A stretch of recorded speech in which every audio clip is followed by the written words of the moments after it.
One of my aunt's mom passed away very recently. My aunt was in town when it happened. As she was tired from a journey, she planned to meet her mom the next day. Her mom breathed her last that very day. My aunt was devastated. She couldn't get out of it for weeks at long. That got me thinking, what is death? Why be so afraid of it? If it is really such a bad thing, then why does it even exist? Let us try and delve into some of these facts and see if we can change our perspective about it. Good evening, ladies and gentlemen, fellow Toastmasters. Good evening. One of the most eccentric philosophers, someone who I've always looked up to while growing up, Albus Percival Wulfric Brian Dumbledore, once said, "To a well-organized mind, death is but the next great adventure." Medically speaking, death is the termination of all biological entities that sustain a living organism. In a more literary sense, death is the end or culmination of a particular thing or activity. If there is one thing me and my roommate agree upon, it is this, that we are not really afraid of death. We are afraid of the unknown.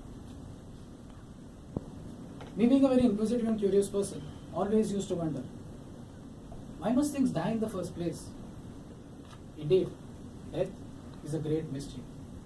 Throughout human history, countless scholars, philosophers, and religious people have tried unraveling this mystery. It is a thing that touches the life of every man, woman, and child. Yet, despite this, everything on earth eventually dies. The rich and the poor must both go to the grave. The black and the white must meet the same end. The powerful and the humble must all bow down before the clutches of death. Interestingly, scientific research into single-celled organisms has revealed that at a cellular level, there is no self-destruct mechanism for death. In other words, death appears to be a very unnatural phenomenon. As the high priest of Egypt, Imhotep I once said, death is just the beginning. If death is just the beginning, what is after that? Do we really transcend into the void, into oblivion, or do we move on to a better place called heaven or otherwise hell, depending on our deeds? Is there really someone who's measuring the gravity of our actions while we are on earth? Because if it is that, then death doesn't sound scary at all. It just sounds like one of those year-end review meetings we have with our managers. Many lines of religion have accepted the inevitability of death, and they offer better alternatives to those who await the afterlife. These alternatives provide some sort of comfort to those who have lost loved ones recently or are facing death themselves. Also, me being an atheist, it helps me think about these things in a very neutral and rational way. Hence the concepts of God being all loving, angel and devil, God being all powerful, heaven and hell, sound a bit odd. For me, death is as natural as growing a beard.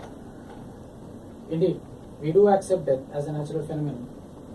Yet, when it threatens us personally or someone we love, the emotional component comes into play and death becomes a very real and intense experience. We've all thought about this, haven't we?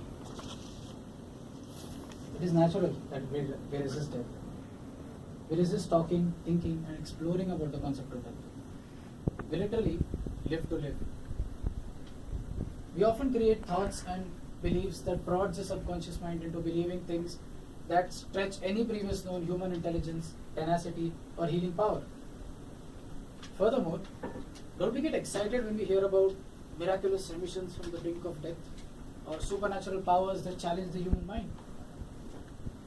These beliefs, thoughts, retold, awaken in most a sense that death can be circumvented, foiled, or at least delayed by our willingness to live.